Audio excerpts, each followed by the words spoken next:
A devoted couple building the perfect family. They were both very committed to adopting children that had a difficult past. Everybody in the family loved her. Murdered in a night of unspeakable horror. She saw a man with what appeared to be an axe. Her skull was split with a bomb. Who could have wanted Bob and Kay Swartz dead? This person had threatened to kill them. We couldn't rule out anyone. We just didn't know. And what detectives uncover has everyone blindsided. I didn't have a single suspicion. I would have never thought. The relatives were in disbelief. The expected killer hadn't done it. The unexpected killer had done it. Nobody in a million years would have expected them to commit one of the most heinous crimes in the history of Annapolis.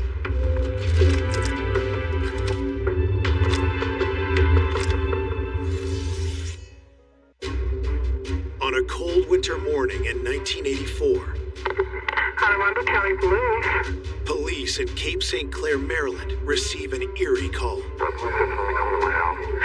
what is the problem, sir? You think your parents are dead? Yeah. First responders race to the scene and make a horrific discovery. When I arrived, there were uniformed officers that were protecting the crime scene who told me we had a 17-year-old and a 9-year-old who just learned that their parents, Bob and Kay Swartz, were killed. The children are visibly shaken and in shock, but agree to answer a few questions. My partner and I met with a young man by the name of Larry Schwartz and his sister Annie. Both of them were very calm. This young man, he said that he had gotten up that morning and that Annie, who was 9, told them that she didn't know where their parents were. He then looked out the dining room window and saw his mother's body in the backyard. He told me he immediately shielded Annie's eyes so Annie wouldn't see her body and called the police. Detective Barr leaves the kids in the care of the attending officers and moves to the backyard. It's his first grim look at the scene of the crime. Kay Swartz was found outside. She was a few feet from the sliding glass door in the snow. She only had one sock on her right foot. Her left foot was bare. The blood in the snow was horrific. It was just horrific. The blood had created a slush in the snow.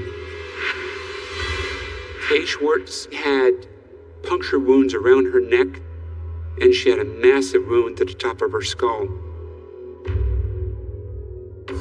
Detective Barr then heads inside. I looked in the basement area, and I found a black vinyl chair that had pooled blood beside it. It appeared as though she had been attacked sitting in that chair, and she bled heavily onto the floor. And there was blood from that chair leading out back. Just when it seems the crime scene can't get any more grisly, detectives discover another ravaged body.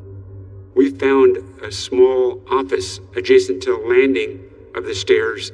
The door was closed. We opened the door, looked inside, and found Bob Schwartz's body. There was an inordinate number of stab wounds to Bob Schwartz. There were defensive wounds in the body. We theorized at that point it was very possible that Kay was attacked first, and then Bob heard the noise and started to come out of the room, giving Kay the opportunity to flee out the back door as the killer or killers went after Bob. As detectives make their way through the rest of the house, they see no signs of forced entry. Did Bob and Kay know their attacker? Or did an intruder sneak in through an unlocked door? As I viewed this crime scene, the enormity was off the chart. There was blood found everywhere. It was extraordinarily gruesome. Investigators collect blood evidence, but there's no sign of a knife or any kind of murder weapon. Then, toward the back of the house, they spot a critical clue. We found a bloody palm print on the sliding glass door near Kay's body. We wanted to figure out who it actually belonged to. Bob obviously never left the computer room. He died where he was attacked. And Kay's body was outside, and neither one of her hands had blood on the palms. That palm print probably belonged to the killer. While concerned neighbors whisk Larry and Annie away, detectives get a chance to talk to some of Bob and Kay's grieving friends who have gathered at the house. When I found out that Bob and Kay had been murdered, I said, "What? You're numb. You don't know what happened." And I just couldn't believe that Bob and Kay were gone.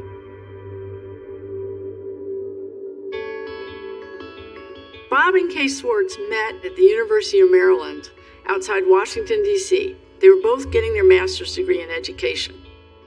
They both wanted to be teachers.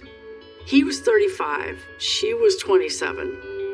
She fell in love with him, and maybe 18 months later they married. They were very involved in all kinds of church activities. Kay and Bob were intimately involved. Everybody seemed to know them. Everybody felt a connection with them. Bob was an engineer of sorts, worked at NASA Goddard down in Greenbelt, Maryland, in the space program on some level. Bob had to be a pretty clever man because he was involved in computers back in the dark ages, 1984. He was always very positive. He was funny, quick sense of humor. Kay was the fun-loving, carefree spirit, beloved by everyone who knew her. Always wanted to be a teacher, became a teacher. They wanted children, but Kay was unable to have children. Far from breaking their spirit, Bob and Kay's disappointment only seemed to strengthen their bond and gave them a loving sense of purpose. They decided they wanted to open their house and their hearts. In 1973, Bob and Kay embarked on their dream. That became part of their mission in life, in adopting children that had a difficult past, to provide some substance and some guidance. Larry Swartz was 6 years old when the Swartzes adopted him. 6 years later, they adopted a 4-year-old girl, Anne. Annie was born in Korea, did not speak much English when she first arrived. Annie and Larry were happy to be part of that family. Kay and Bob wanted to be the best parents ever to those children. Now, Larry and Annie were orphans again, and detectives need to find out who committed such a heinous crime and why.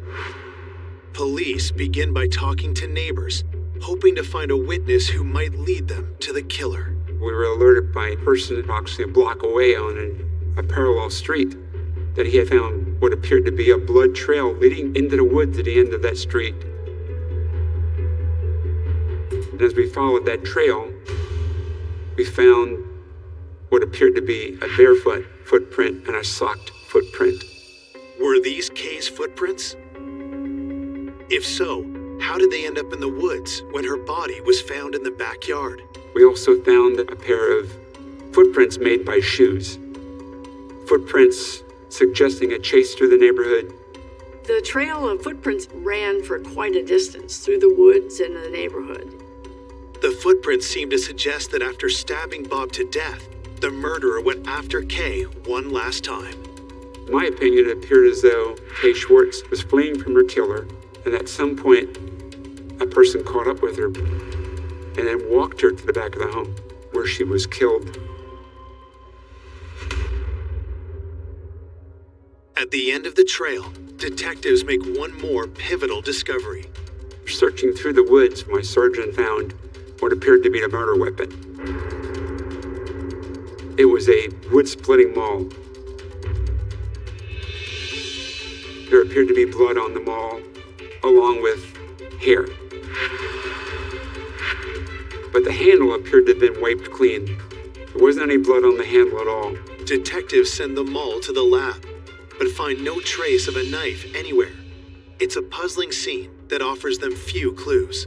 It was a very difficult crime scene to try to put together in your mind what may have happened or how did this occur. At this point, we only had 2 children, Larry and Annie, who could provide any information. When detectives circle back to them at the neighbor's house, they do their best to help. Annie related to us that she had awakened in the middle of the night to her father's screams of "Help me, help me." She continued to tell us that she went to investigate and she walked to the door that exited to the carport. At that point, she saw a man walking away with what appeared to be an axe over his shoulder. And she described the person as very tall, with curly hair, and asked, "Was that person as tall as me?" She said, "No, he was taller."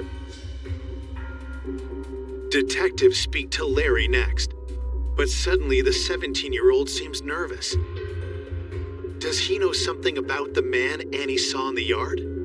When we pressed Larry, he said that Michael was 6'4". Detectives stop cold. Who is Michael? And very quickly I established that Michael Schwartz was a brother of Larry. As it turned out, Bob and Kay Schwartz had adopted 3 children. Michael, who was also 17, no longer lived with them, but it wasn't clear why. So at that point, we were very, very eager to talk to Michael. Coming up, investigators uncover bad blood and dark secrets. They send him to a state mental hospital. Detectives uncover startling clues. Nobody expected anything like this to happen. It became almost unbelievable. Was there more than one person with a score to settle? This person said, I could stick a knife in his back. We didn't know what we were dealing with.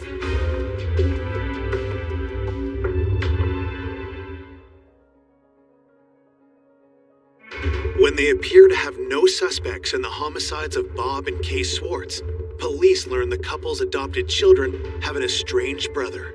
Both Annie and Larry related to us that Michael no longer lived with them, but had been getting into a lot of trouble. Detectives are anxious to know more. Could Michael have possibly wanted to harm Bob and Kay? As we spoke to relatives during the investigation, Michael was quickly identified by them as someone we should look at very closely. Michael had made threats internally in the house. Detectives interview the Schwartz's friends and family to get more insight into Michael's history. Larry was the Schwartz's first adopted child. But long before Annie, Bob and Kay provided Larry with a brother. Michael was 8 years old when the Schwartzes adopted him. The boys were only 6 months apart in age. The Schwartz's second adopted child had arrived at their home, a troubled boy. As they interviewed everybody, detectives found that Michael's mother abandoned him when he was an infant, and Michael was relinquished to the custody of the state and became a foster child.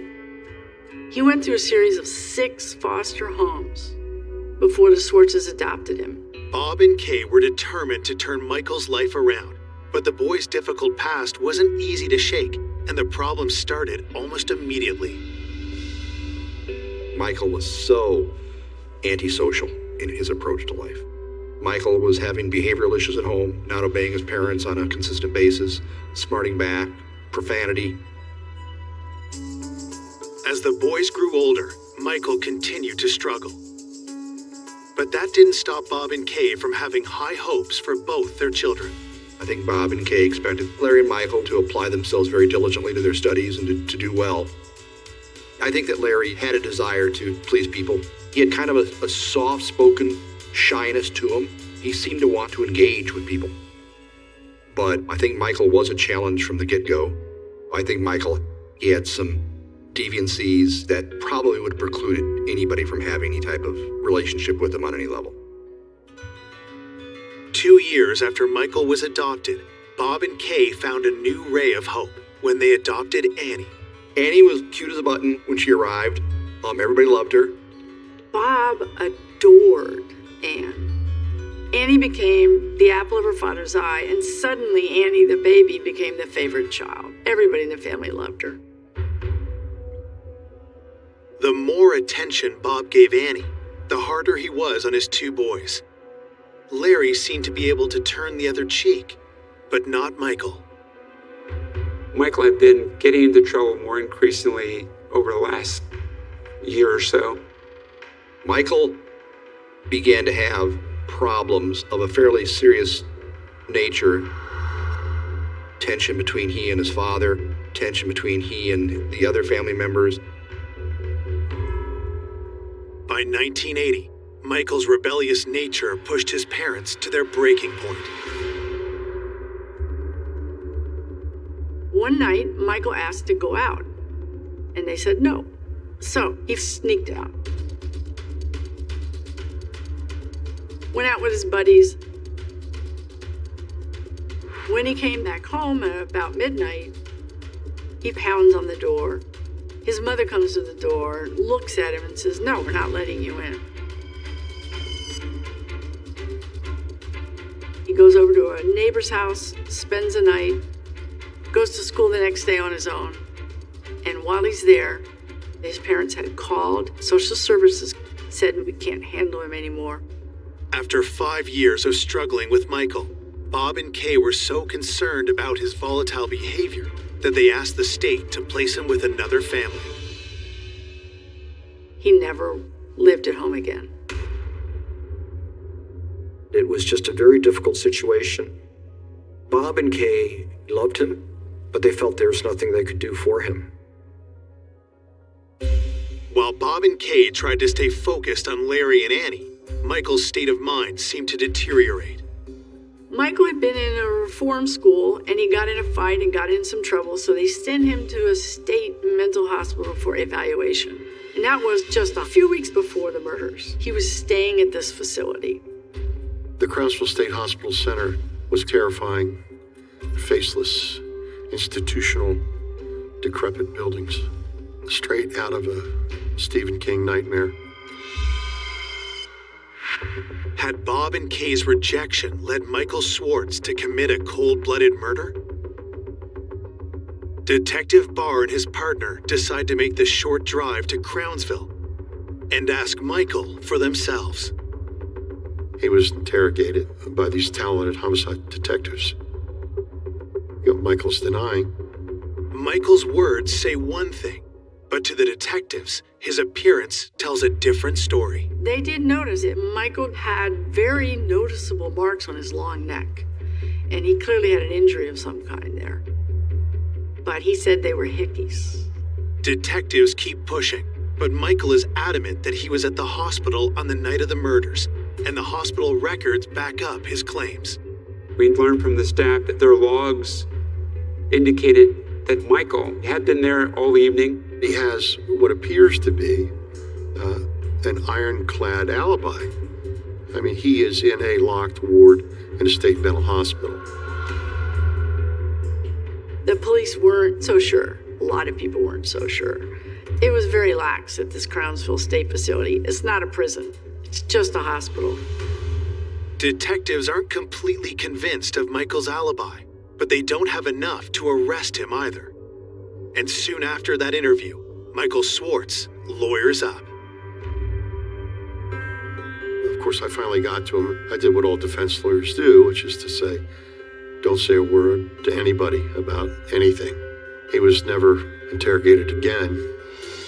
Michael won't talk, and the lab has found no useful prints on the handle of the splitting maul. But detectives know one key piece of evidence from the crime scene that could tell them everything they need to know. During the investigation, there was a bloody palm print recovered from the sliding glass door. We had examined both victims. Neither one had blood on the palms. If detectives can prove Michael Swartz left that print, they'll have their murderer.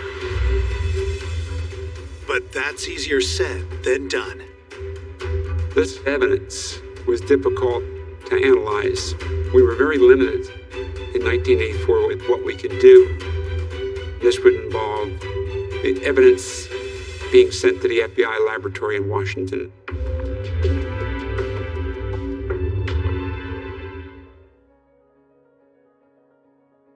Detectives investigating the savage double murder of Bob and Kay Swartz are hoping one of their most promising pieces of evidence will help them catch the killer. A bloody palm print was lifted and sent to the FBI laboratory for analysis. We knew that it would probably take a long time to get those results. While the feds in Washington do their careful work, the shocking news of the murder spreads. There was a tremendous uproar in the community about this murder. A couple were murdered in their own home. A crazed killer chasing a woman through the neighborhood. There was a lot of pressure to solve the case. That pressure only mounts when detectives receive the coroner's report. It's a grim account of a seemingly psychotic attack. The wounds to Mr. Schwartz numbered 17 in total, and in fact were lethal. Both his right and left carotid were severed during the attack. On Kay Schwartz, the autopsy showed that she was stabbed 7 times around her neck area, but they were very light wounds, tentative. And then her skull was split with a maul. Detectives still haven't been able to locate the knife used in the attack, but the coroner's report does appear to confirm that they're on the right track. According to the medical examiner, we had the right theory about how this may have occurred. Kay was stabbed in the basement, got up to flee. The killer would have chased Kay Schwartz as she ran from the neighborhood and into the woods, then back to the house where she was killed. Is it possible Michael Schwartz eluded security at the Crownsville Mental Hospital and committed this crime? If so, detectives need to understand why. I think it's fair to say there was tension in the house. Bob had a bit of a shorter fuse than Kay and had a little bit less willingness to be tolerant of some of the children's shortcomings. Neighbors tell detectives a story they remember from a few years before, when Michael was still living with the Schwartzes. Michael got in trouble for some sin, fighting on a school bus, something like that. And his father decided physical labor was what he needed. So he gave him this heavy wood splitting maul and said, take this stump out of the front yard, the dead tree stump. It was massive, a massive thing. There was no way Michael could get it. But he just swung it again and again and again. Neighbors told us that Michael chopped at that tree every evening for up to 3 hours, and approaching a month later, the stump was still there. This boy had blisters on his hands. Michael was seething and getting more and more angry. Everybody said Michael had threatened to kill his parents. Could the maul that was used to teach Michael Schwartz a lesson have been the same one that ended Kay's life? Michael told his mother, Kay, that I could walk up to Bob and stick a knife in his back, kill him, and no results would befall me because I'm a juvenile.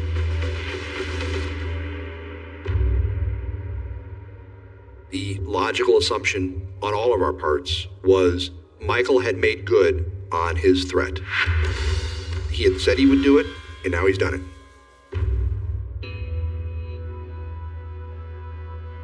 4 days after they were found brutally murdered, Bob and Kay are laid to rest. The funeral, I had replays of having moments with them. I always admired them. Like, why would somebody kill them?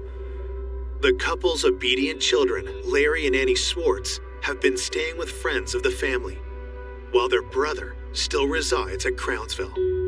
Michael Schwartz was allowed out of the hospital to come to the funeral, and at the cemetery, both boys stood over the grave and shook holy water, one into Kay's grave, the other into Bob's grave.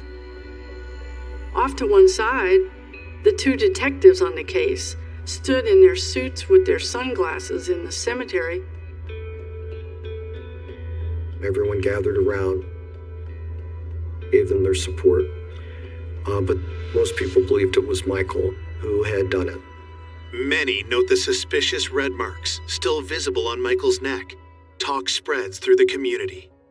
The newspapers were saying that Michael was a suspect.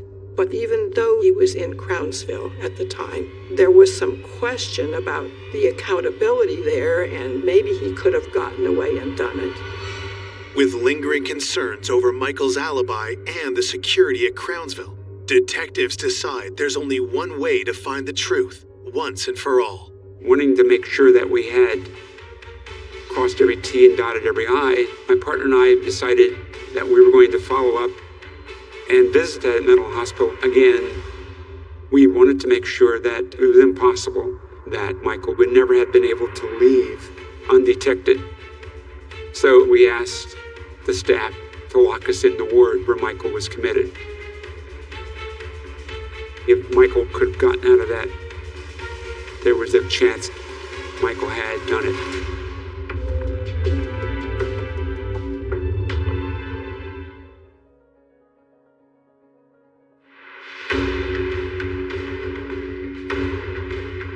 Detectives are about to put Michael Schwartz's alibi to the test by locking themselves in the room where he stayed at the Crownsville Mental Hospital.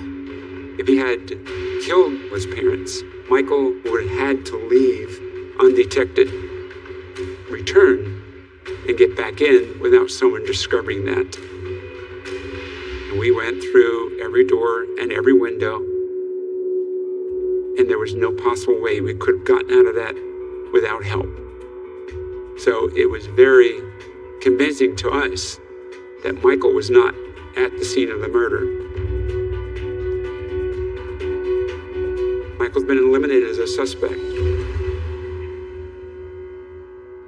It's good news for Michael, but a setback for detectives. The young man was their strongest lead. Undaunted, investigators reach out to the public, hoping to cast a much wider net. As we conducted our investigation, we methodically went through a list of possible persons that may have intended harm to the Schwartzes. We started a hotline for people to call in tips, and we got phone calls from various neighbors and acquaintances. One of the many calls that come in immediately piques the detectives' interest. Persons we interviewed told us that Bob steadfastly picketed an abortion clinic in Annapolis for 4 years. Never missed a Saturday. And he would approach women entering the abortion clinic and attempt to change their mind about what they were going to do. He would intensely try to dissuade women from coming into the clinic. He would get up in their faces. Detectives confirm that a few of those women filed police reports against Bob, so they begin interviewing every complainant and witness connected with those reports. The police were called on several occasions by the clinic. Bob was never arrested, but he caused the abortion clinic a lot of grief.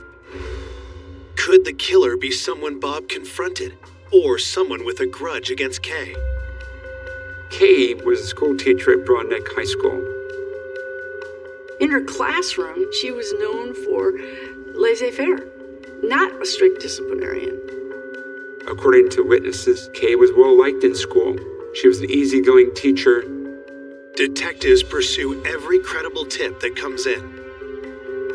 Our investigation revealed that there was no evidence that anyone would have a vendetta against her. In fact, there was no motive that we could establish where anyone would have been that angry or vengeful to want to kill either of them.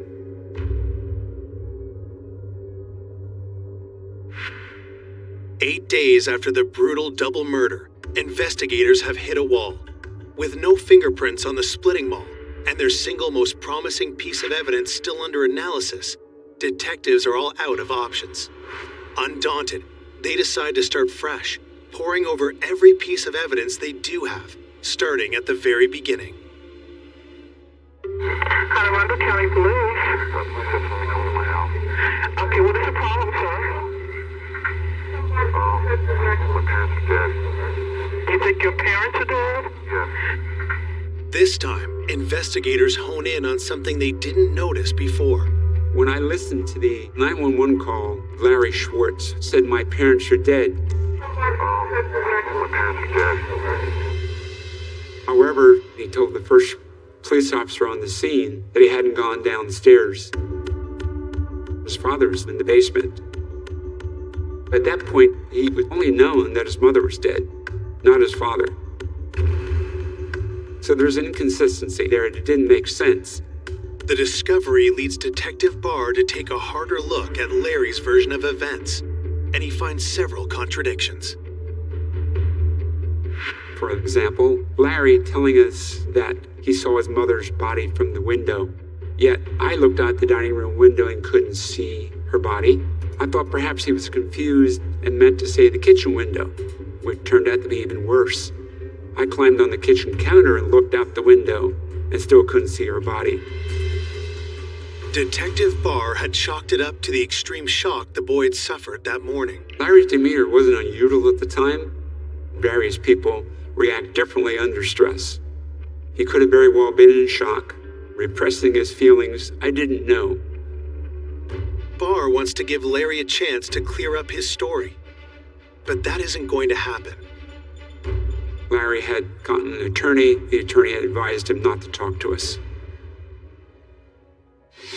At last, word comes in from the FBI. Test results on their key piece of evidence from the crime scene.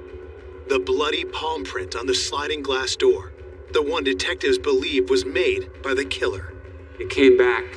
Finally, we could find out who it could possibly belong to, what we were dealing with. Coming up, it's a twist that no one saw coming. The chill just went up my spine. It just didn't seem right.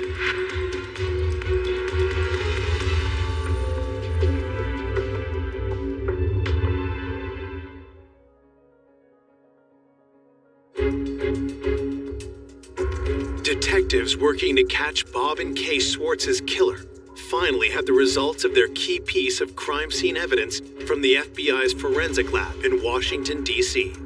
I was notified by the FBI laboratory that they had positively identified the bloody palm print recovered from the sliding glass door. The results confirm what detectives believed months earlier.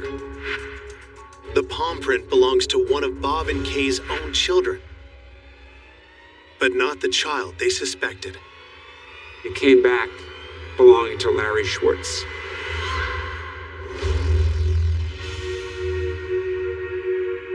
At that point, the state's attorney for Anne Arundel County authorized an arrest warrant be obtained for Larry Schwartz. Authorities charged young Schwartz as an adult with 2 counts of first-degree murder. When the news gets out, it causes an uproar in Cape St. Clair. Michael Schwartz was known as the bad kid in the family, not handsome, likable Larry. A chill just went up my spine. It just didn't seem right. I didn't have a single suspicion. It was very difficult to accept that Larry had that type of violence within him. Larry was seen as this model, mild-mannered son. Nobody in a million years would have expected him to commit one of the most heinous crimes in the history of Annapolis. The community was in denial. The majority of them were convinced that Michael Schwartz had done this. There was certainly a lot of speculation about whether we had the right person or not. It was very hard for people to believe that he could have done it. I think that they just felt there was more to this. There was more going on than any of us could understand. Why would a docile youth, beloved by everybody, explode in a rage and stab both his parents? Why? Everybody wanted to know the answer. Authorities want answers too. But Larry, at the direction of the defense team hired by concerned family friends, is not talking and has neither admitted nor denied guilt. So for the next 15 months, while Larry waits it out in jail, detectives spend every waking moment trying to build an airtight case. We lacked a confession. The state's attorney for Anne Arundel County had me reassigned to his office to work exclusively on this case. We had to make sure that we had every piece of evidence we could get to close this case. Without Larry's confession, Detectives need to find out what led this soft-spoken boy to such violent extremes. I continued to interview people, collect statements. Investigators soon realized that Michael wasn't the only son who had a hard time at home. I believe that Larry was under tremendous pressure. He was repeatedly chastised for the poor grades. He was restricted from leaving the yard. I think it was more of a protection thing. You're trying to keep him away from the wrong crowd, and I think Larry could have been pulled in many ways. I think they were afraid of that. I believe personally that he was angry. He was frustrated. It was cumulative, that he was holding rage inside him, and whatever may have happened that night set him off. But some speculated that there was another reason why Larry turned on his parents. Michael kept contact with Larry. He changed Larry's view of the family, and in a negative way. He was telling him that they just got rid of me, they want nothing to do with me, Larry, he didn't want to be left like that. He didn't want to go into foster home again. Larry was extremely worried that what happened to Michael would happen to him. Then it changed, where he was afraid he was going to be put out. Despite what may have led to this violent act, 17-year-old Larry Swartz is about to be tried for first-degree murder.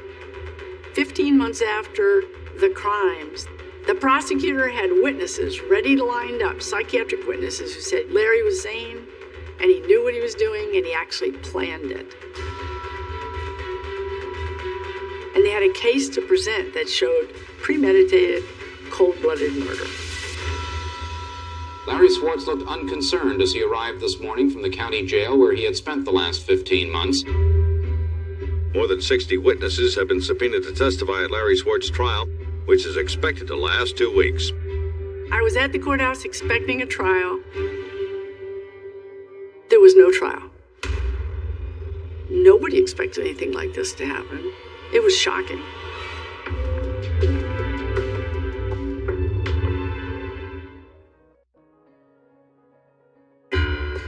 After detectives and prosecutors have labored more than a year preparing their case against Larry Swartz for the murder of his parents, a last-minute maneuver by Swartz's legal team has brought everything to an unexpected, screeching halt.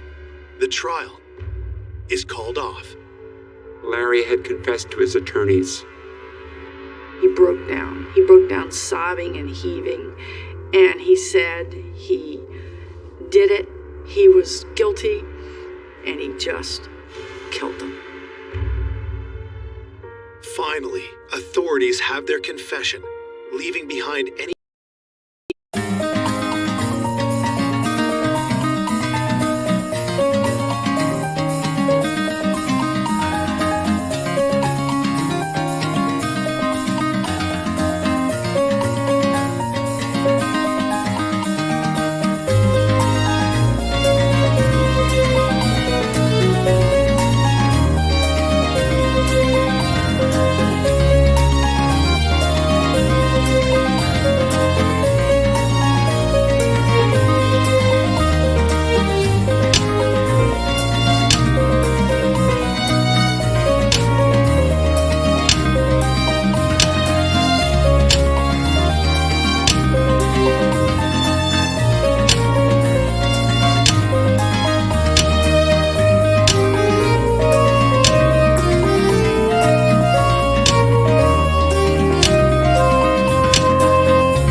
guilt. Ultimately, the expected killer hadn't done it. The unexpected killer had done it. Now, the state's attorney's office has to decide what punishment could possibly fit this crime. The state agreed to a plea of second-degree murder. The prosecutor recommended a 20-year sentence with all but 12 suspended. The judge agreed to make it concurrent as opposed to consecutive. I've never seen a case that lenient. The state's attorney wanted me to take Larry to the confinement facility. He knew that if I took Larry, there was the potential for Larry to tell me why he did this and how did it really occur. And I sat down with him and asked him to tell us, Larry, why did you do it? He didn't answer me. And I pressed him again. And he said, I just lost it. He said that he had come home from school that day, and later in the evening, his mother had asked him how he had done on his tests. And he knew that he had failed Spanish, and she had been writing him about not doing well in school. And she made a caustic remark about his grades, having you probably failed them, meaning the tests.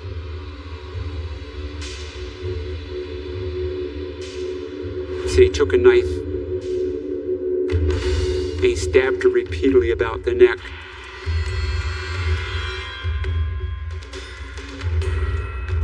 And then Bob was alerted to the activity, the noise, and he attacked Bob.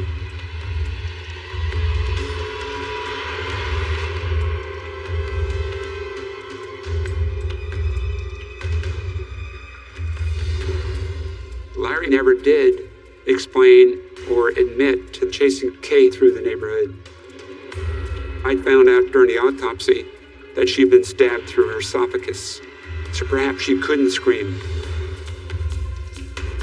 With sheer terror, running for her life, Larry did admit to putting the splitting maul into his mother's head.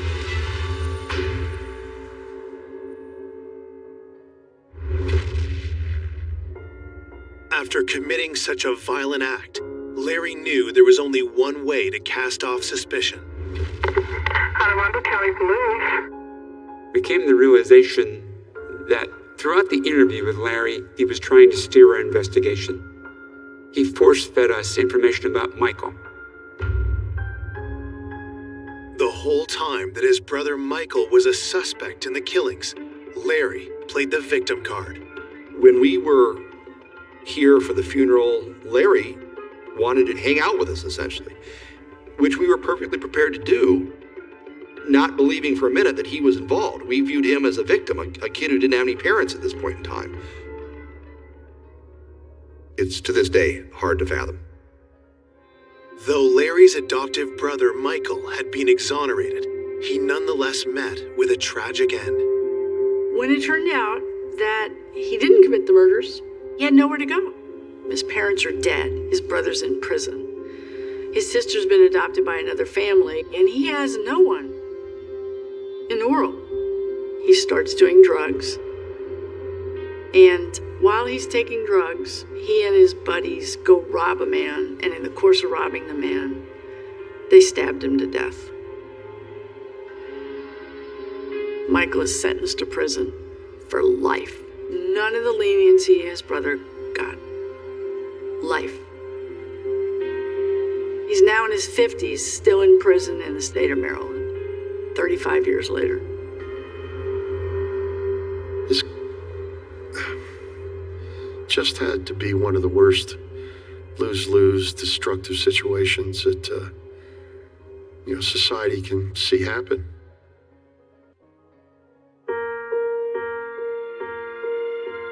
Looking back over this case, I have empathy for both Michael and Larry. I know that they struggled, yet the parents still tried to do the right thing. Kay and Bob had adopted children who had been through a lot of bad times. And so I think they were trying to heal the wounds that they came to the family with. Both Michael and Larry, I could understand the frustration, the anger, but I couldn't understand the murder. That's the part I didn't understand.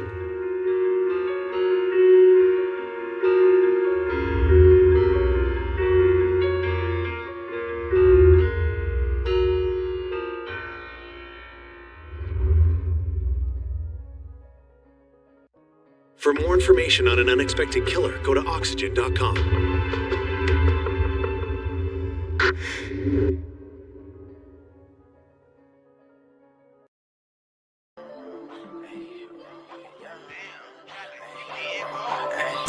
Bring a nigga from the 9-1. Switch that over, that's the young blonde. I was at the West Coast, now I'm